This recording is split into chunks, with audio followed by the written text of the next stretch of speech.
ने देख लिया तो? कोई नहीं देखेगा, कोई नहीं है यहाँ। बस एक छोटा सा किस ही तो है।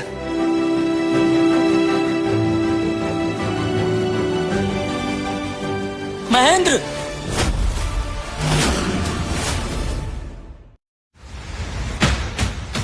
महेंद्र, बुरी खबर है। क्या हुआ? तेजा इंदु को उठा ले गया।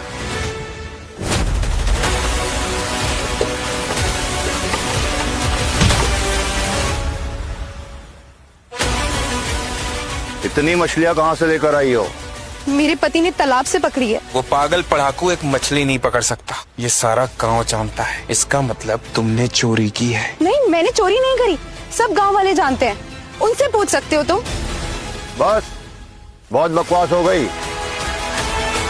मेरे भाई को मुर्गियां चुराने पर बहुत ज्ञान दे रहा था ना, आज उसी महेंद्र की बीवी मछलियां चुरा रही है। सैनिकों, जब्त कर लो चोरी के सामान को और गिरफ्तार कर लो इस चोर लड़की को। लेकर चलो इसे प्रधान जी के दफ्तर।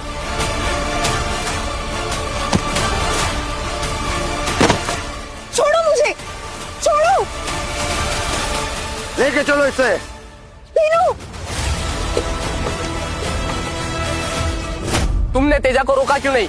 मैंने तुम्हारे साथ इंदु को इसलिए भेजा क्योंकि तुम्हारा चचेरा भाई प्रधान के वहां पे काम करता है, तो किसी की हिम्मत नहीं होगी इंदु को परेशान करने की। लेकिन तुमने तो इंदु को गिरफ्तार होने दिया। मुझे माफ कर दो महेंद्र। हाँ, प्रधान के कार्यालय मेरा एक दूर का रिश्तेदार है, शायद इसलिए तेजा ने मुझे छोड़ दिया, वरना मुझे भी अपने साथ ले जाता और तुम्हें इंदु के बारे में पता भी नहीं चलता। तेजा इंदु को नुकसान पहुंचा सकता है। मैं इंदु को छुड़ाने जा रहा हूँ। रुद्रानी, तुम पहरा देना। नहीं महेंद्र, तुम मत जाओ, ये साजिश हो सकती है तुम्हें फंसाने की। आज किसी की साजिश नहीं चलेगी। इंदु को बचाने के लिए महेंद्र खुद को दांव पे लगाने से पीछे नहीं हट रहा है।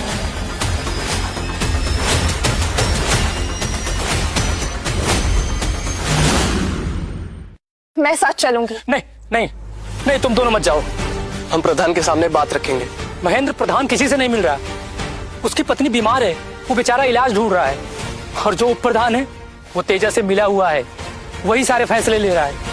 अगर तुम दोनों जाओगे तो वापस नहीं आओगे। क्या हुआ प्रधान की पत्नी को?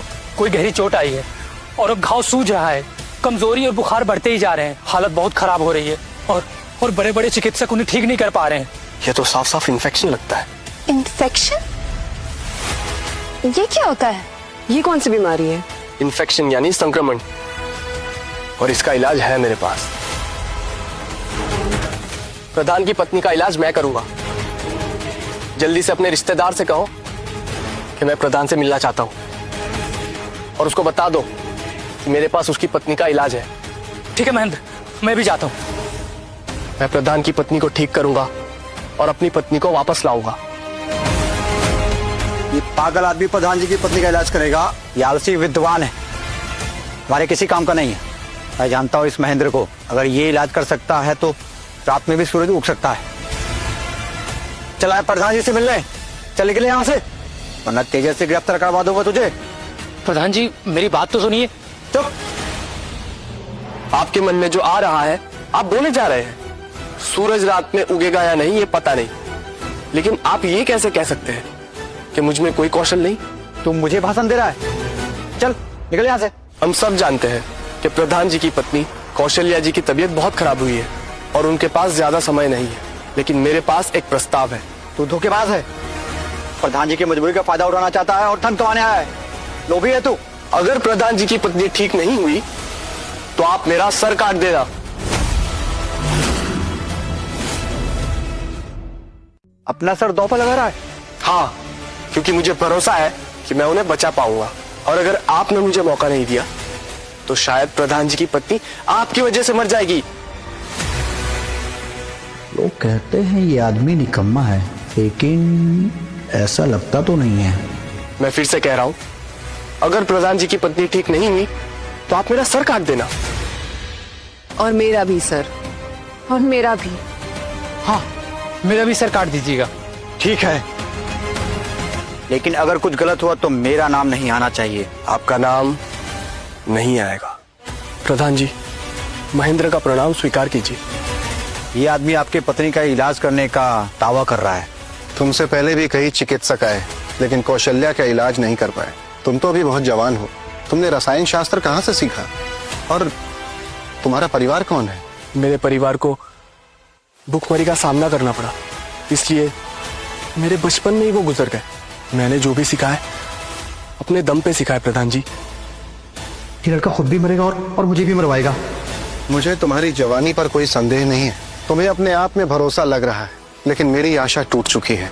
कल से कौशल्या बेहोश है, वो तो दवाई पीने तक की स्थिति में नहीं है। प्रसिद्ध वैद्य ने कहा है कि आज कौशल्या का अंतिम दिन है। तुम चले जाओ।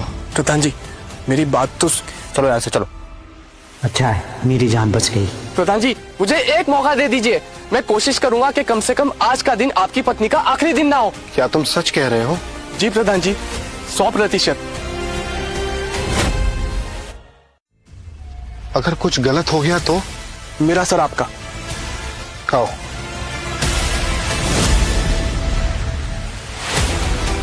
प्रधान जी कौशल्या की सांसें बहुत कमजोर हो गई है, लगता है आखिरी सांसें चल रही है। प्रधान जी संभालिए खुद को। कोशिश करो।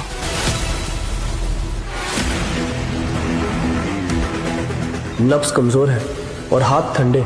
मैंने जितना सोचा था कंडीशन उससे भी ज्यादा बुरी है। सिर्फ एंटीबायोटिक से काम नहीं चलेगा, ताकत और ऊर्जा बढ़ाने वाली दवाई भी चाहिए।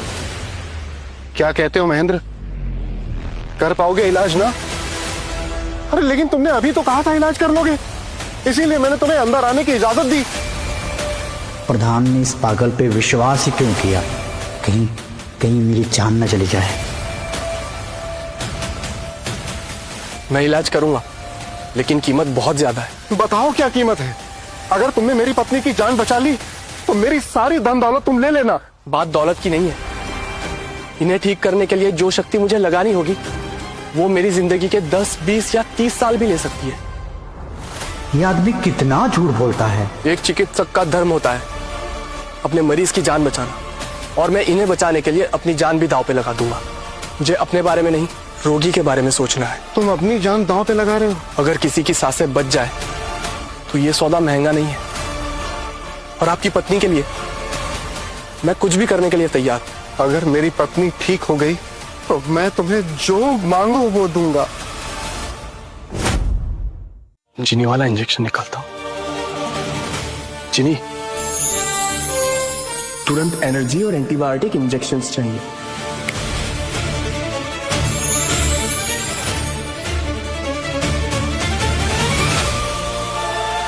दो शॉट्स देना, मरीज को 30 मिनट में होश आ जाएगा। अरे ये क्या है? मैंने किसी चिकित्सक को इस तरह का कुछ इस्तेमाल करते कभी नहीं देखा। ये कोई अजीब ही शस्त्र लग रहा है मुझे। ये हमारे परिवार का गुप्त इलाज है, इसे बहुत जल्दी फर्क पड़ेगा। अरे पर ये सुरक्षित तो है। मुझे कुछ समय और थोड़ी जगह दे दीजिए।